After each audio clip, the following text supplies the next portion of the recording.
Welcome to the e-commerce finance news update for February 2026. Now, there's only one story I want to talk about this month, and it's tariffs. On February 20th, 2026, the US Supreme Court ruled that the Trump administration's usage of certain types of tariffs were unconstitutional.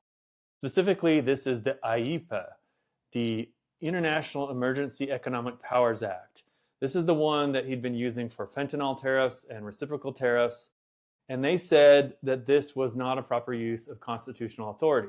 Now, Trump's immediate response was, fine, we're going to apply tariffs using a different legal authority. Using Section 122 of the Trade Act of 1974, the Trump administration is putting on a global 10% tariff with threats of going as high as 15%. That 10% tariff took effect on February 24th, 2026, and will be in effect for 150 days or July 24th, 2026, after which time Congress would need to approve extended use of that tariff.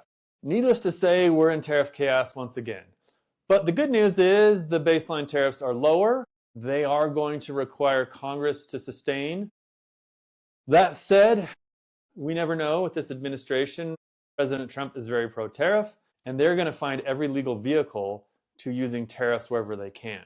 What is a small e-commerce brand to do? A couple of things to think about. There's already lawsuits about refunds for the tariffs under the IEEPA.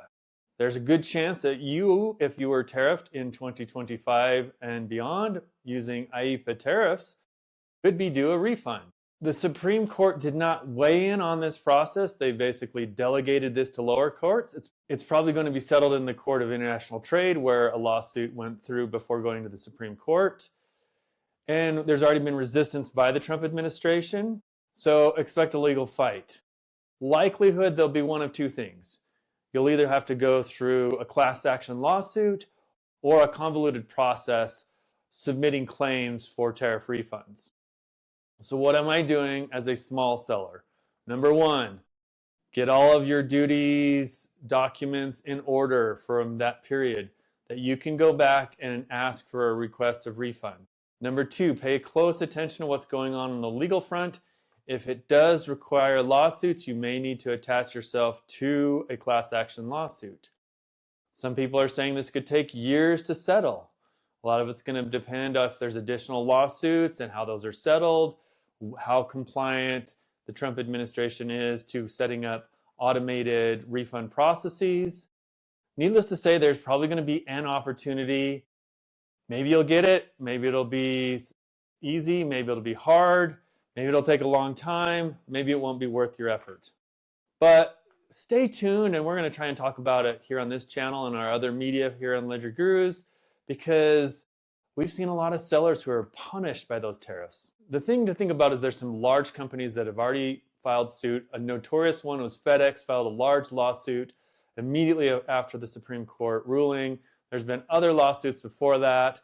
And so you're going to have a lot of weight from the industry going into this. The question in my mind is it going to be easy or is it going to be hard? So get your documents and your ducks in order, pay attention to see what happens. The other big question you got to think about is, what does this mean? Is this a new chapter of tariff chaos? Probably. What we do know is 10% could go to 15% on a country by country basis using Section 122. That's better than a lot of tariffs that we've seen. It may be a good time to bring some product in. We don't know what's going to happen after that 150-day period. What we do know is the administration loves tariffs. They do love using it as an economic as well as a political tool. So calculate your risk. 10% feels pretty good after what we've seen in the last year. It could be a good time to bring a lot of product over. Anyhow, this is a big story, lots going to change. Hopefully this video doesn't get outdated too quickly, but this is the biggest news that all sellers should be looking at from an e-commerce finance perspective. If you've liked this, we have a couple tools that you can look at. We have a tariff impact calculator that can help you understand what the implications of tariffs are going to be.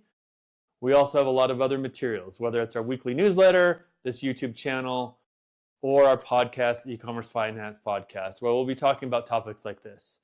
So see you on one of those mediums. Until the next time.